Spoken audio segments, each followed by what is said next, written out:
தொடர்கின்றன. விழுப்புரம் அருகே தண்டவாளத்தில் ஏற்பட்ட விரிசல் காரணமாக தென் மாவட்டங்களில் இருந்து வரும் ரயில்கள் பல மணி நேரம் தாமதமாக வந்து கொண்டிருக்கின்றன. தமிழகத்தின் பெரும்பாலான மாவட்டங்களில் மழை பெய்து வருகிறது. இதனால் தென் மாவட்டங்களில் இருந்து சென்னைக்கு வரவேண்டிய ரயில்கள் தாமதமாக வந்து கொண்டிருக்கின்றது. இந்நிலையில் விழுப்புரம் அருகே தண்டவாளத்தில் ஏற்பட்டிருந்த விரிசல் கண்டுபிடிக்கப்பட்டதை அடுத்து அவ்வழியாக செல்லும் ரயில்கள் அனைத்தும் ஆங்காங்கே நிறுத்தப்பட்டுள்ளது. இதனால் தென் மாவட்டங்களில் இருந்து சென்னைக்கு வரவேண்டிய ரயில்கள் அனைத்தும் பல மணி நேரம் தாமதமாக வந்து கொண்டிருப்பதாக தகவல் தெரிவிக்கப்பட்டுள்ளது. இந்த தாமதம் காரணமாக பயணிகள் கடும் அவதிக்கு ஆளாகியுள்ளனர். இதற்கிடையே தண்டவாளத்தில் ஏற்பட்டுள்ள விரிசல் சதி வேலையா என்பது குறித்து போலீசார் விசாரணை மேற்கொண்டு வருகின்றனர். விருத்தாச்சலத்தில் கார்த்திகை தீப விளக்குகள் தயாரிக்கும் பணி தீவிரமாக நடந்து வருகிறது. தீப திருநாளன்று தமிழகம் மட்டுமின்றி தென் மாநிலங்களிலும் வீடுகள் தோறும் தீபம் ஏற்றி வைப்பார்கள். கார்த்திகை தீபத்திற்கு இன்னும் 10 நாட்களே இருப்பதால் தீப விளக்குகள் தயாரிக்கும் பணி விருத்தாச்சலம் நகரில் தீவிரமாக நடைபெற்று வருகிறது. அங்குள்ள பெரும்பாலான வீடுகளில் குடிசை தொழில் போல் தீப விளக்குகள் தயாரிக்கப்படுகிறது. இவை தவிர 50க்கும் மேற்பட்ட நிறுவனங்களில் பீங்கான் விளக்குகளும் பொம்மைகளும் தயாரிக்கப்படுகின்றது.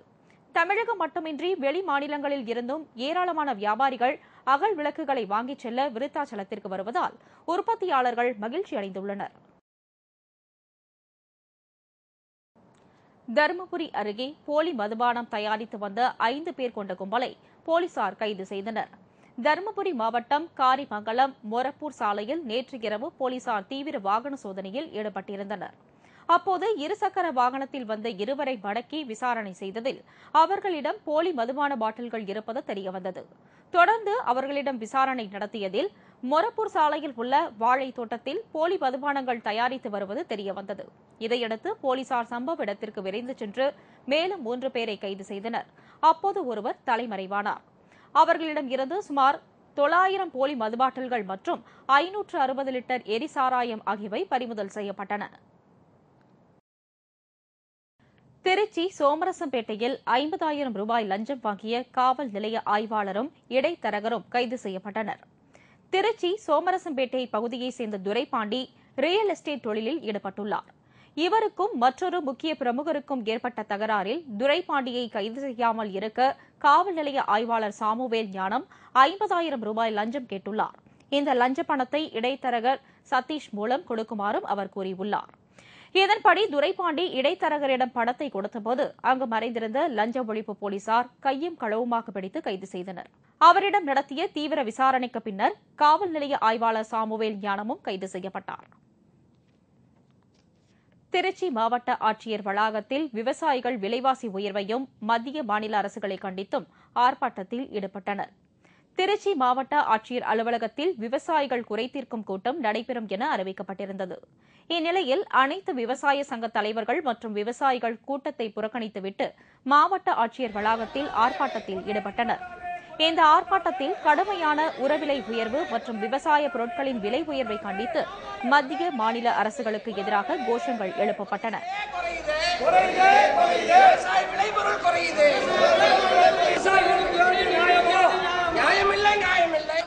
இதில் திருச்சி மாவட்ட விவசாய சங்க பிரதிநிதிகள் பலர் கலந்து கொண்டனர். திருச்செங்கோடு அருகே ஏரியில் சாயக்கழிவு மற்றும் கெமிக்கல் கழிவுநீர் கலப்பதால் தொற்றுநோய் பரவும் அபாயம் ஏற்பட்டுள்ளது. இதற்கு உரிய நடவடிக்கை எடுக்கும்படி பொதுமக்கள் கோரிக்கை விடுத்துள்ளனர். திருச்செங்கோட்டை அடுத்த கூட்டப்பள்ளி காலனியில் சுமார் 6000க்கும் மேற்பட்ட மக்கள் வசித்து வருகின்றனர். திருச்செங்கோடு நகரத்தின் சாக்கடை கழிவுநீர் அனைத்தும் சாணார்பாளையம் வழியாக கூட்டப்பள்ளி காலனி ஏரியில் கலக்கிறது.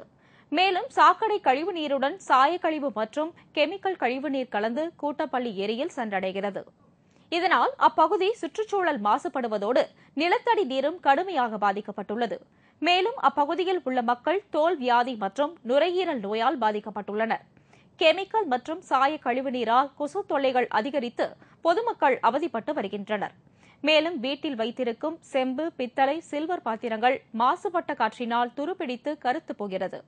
இப்பகுதியில் தொற்றுநோய் பரவும் அபாயம் உள்ளதால் மாசு கட்டுப்பாட்டு அதிகாரிகள் ஆய்வு செய்து உடனடியாக நடவடிக்கை எடுக்க வேண்டும் என்று பொதுமக்கள் கோரிக்கை விடுத்துள்ளனர். ராமநாதபுரம் மாவட்டத்தில் செயல்பட்டு வரும் அரசு கேபிள் டிவி ஒளிபரப்பு 2 நாட்களாக நிறுத்தப்பட்டதால் கேபிள் டிவி ஆபரேட்டர்கள் அரசு கேபிள் டிவி கார்ப்பரேஷன் அலுவலகத்தை முற்றுகையிட்டனர். ராமநாதபுரம் மாவட்டத்தில் கடந்த செப்டம்பர் மாதம் முதல் அரசு கேபிள் டிவி ஒளிபரப்பாகி வருகிறது. இதனைத் தொடர்ந்து மாவட்டத்தில் உள்ள அனைத்து கேபிள் டிவி ஆபரேட்டர்களும் அரசு கேபிள் டிவியில் இணைந்து ஒளிபரப்பு செய்து வருகின்றனர். இந்நிலையில் கடந்த 2 நாட்களாக திடீரென அரசு கேபிள் டிவி இணைப்புகள் ஒளிபரப்பு நிறுத்தப்பட்டது. இது தொடர்பாக கேபிள் டிவி ஆபரேட்டர்கள் அரசு கேபிள் டிவி கார்ப்பரேஷன் அலுவலகத்தை தொடர்பு கொண்டும் எந்த பதிலும் தர மறுத்துவிட்டனர். இதனால் ராமநாதபுரம் மாவட்டம் கேபிள் டிவி ஆபரேட்டர்கள் ராமநாதபுரம் அரசு கேபிள் டிவி கார்ப்பரேஷன் அலுவலகத்தை முற்றுகையிட்டனர். கேபிள் டிவி ஆபரேட்டர் எல்லாருமே இருந்து இங்க வந்திருக்கோம். நான் அரசு கேபிள் யூனிட் வந்திருக்கோம். அம்மா சொன்னாங்க, தமிழகத்தில் உள்ள கடைக்கோடி ஆபரேட்டர் முதல் கொண்டு பாதிக்கப்படக்கூடாது, அதுக்காண்டி நாங்கள் அரசு கேபிள் வந்து சிறப்பாக செயல்படும் சொன்னாங்க. ஆனா அவங்க சொல்லியிருக்காங்களே ஒழிச்சு விளம்பரம் தான் பெருசா இருக்க ஒழிய இங்க யூனிட்ல வந்து எந்த வித நல்ல விதமா எதுவுமே நடந்த மாதிரி இல்ல. இதனால் அப்பகுதி பொதுமக்கள் தொலைக்காட்சி நிகழ்ச்சிகளை காண முடியாமல் அவதிப்பட்டனர்.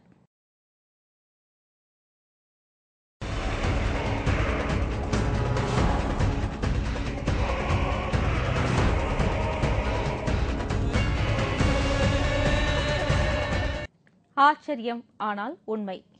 செல்ல பிராணிகளை வீட்டில் வளர்ப்பது சாதாரண விஷயம். ஆனால் இங்கோ பிரம்மாண்ட நீர் யானை ஒன்றை செல்ல பிராணியாக வளர்த்து வருகிறார் ஒருவர்.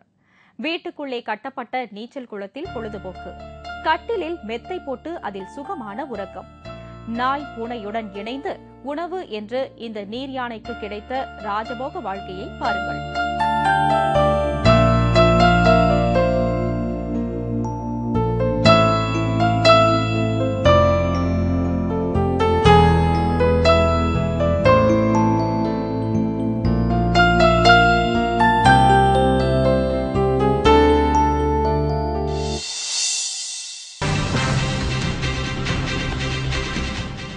பரபரப்பான கட்டத்தில் மும்பை கிரிக்கெட் டெஸ்ட்.